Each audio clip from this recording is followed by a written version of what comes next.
lorsqu'on a réfléchi à la mise en place des temps d'activité périscolaire et notamment de l'activité langage des signes, on s'est vraiment attaché à revenir à l'objectif des temps d'activité périscolaire qui était d'offrir aux enfants une activité en lien avec le projet d'école qui faisait référence à l'importance de la communication pour les enfants.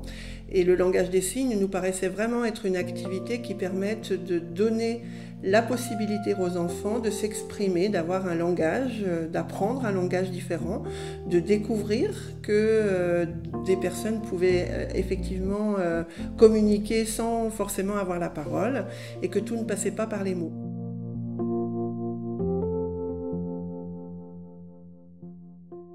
Le langage des signes a été mis en place à Sainte-Euphémie durant l'année 2015-2016.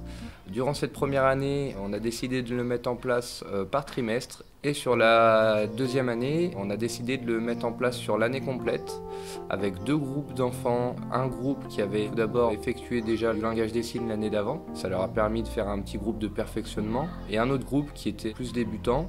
Et on a alterné toute l'année, un groupe sur 2. On a trouvé le contact du langage des signes par le biais de notre réseau.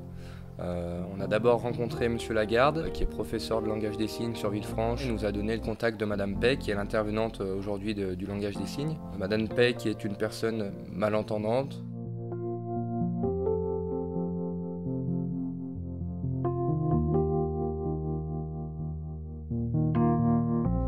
Le contenu des séances est vraiment varié.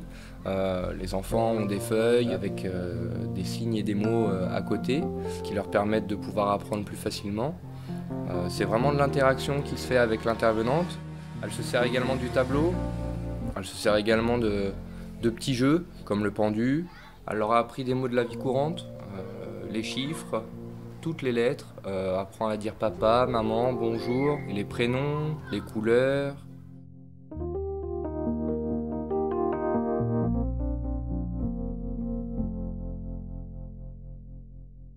C'est une expérience qu'on a vraiment beaucoup appréciée, je crois que les enfants également, et on s'est rapproché dans ce sens-là de ce que l'on souhaitait pouvoir donner à vivre aux enfants dans le cadre de valeurs qui sont des valeurs de respect, de découverte et d'un vivre ensemble.